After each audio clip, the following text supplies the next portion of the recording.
صباح الخير على حضراتكم. حلم انتظره المصريون حتى وجدوا من يحقق الحلم الواقع.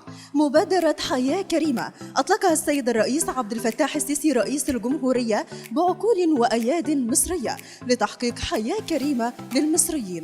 واليوم نشهد افتتاح المنتدى البيئي الدولي السادس لجامعة طنطا وإعلان جامعة طنطا عن إطلاق 1000 قافلة تنموية شاملة ضمن المبادرة الرئاسية حياة كريمة، حيث أطلقت جامعة طنطا 1000 قافلة في 1000 يوم، وتنوعت قوافلها لتحقيق أهداف المبادرة الرئاسية حياة كريمة.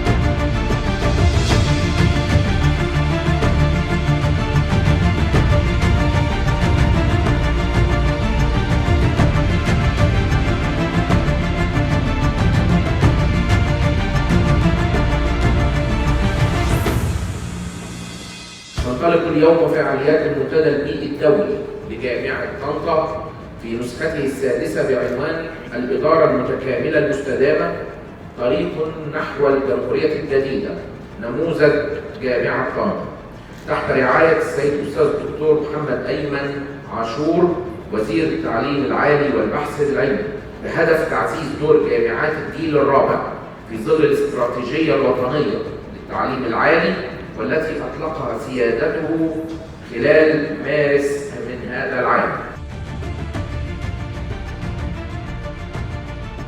اسمحوا لي ان بحضراتكم مبدئيا تحيات الاستاذ الدكتور رحمه محافظ الغربيه وفنيات الدوله توفيق الجامعه والمنتدى. الحقيقه جامعه طنطا احنا بنتعبها وبنيجي عليها كتير جدا في المحافظه. حجم المجهود اللي بيقدم وبيوصل من زمايل ونفترض ان هم فعلا زمايل حجم مجهود ضخم. لو اتكلمنا عن المبادره الرئاسيه حياه كريمه مع الوزير، جامعه طنطا قدمت خدمات عديده جدا للمبادره الرئاسيه حياه كريمه في مركز زيتنا في المحافظه الغربيه. كل اعمال التصميمات اللي تمت، المشروعات اللي تمت من خلال وزاره التنميه المحليه جامعه طنطا صممتها بالكامل من اسواق ومواقف ومنطقه حمايه مدنيه.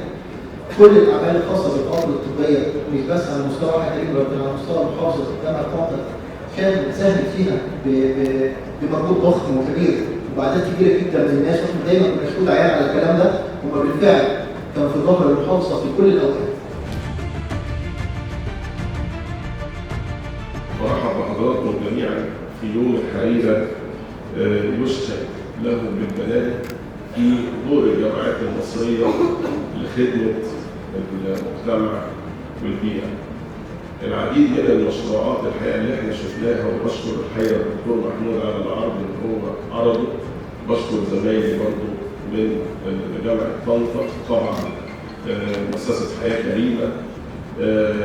اللي انا شفته من اول الحقيقه ما وصلت وشفت بره المشروعات حتى الابتكارات والطلبه اللي بيعملوها لخدمه المجتمع هي الحقيقه منظومه كامله بتعملها الجامعات المصريه.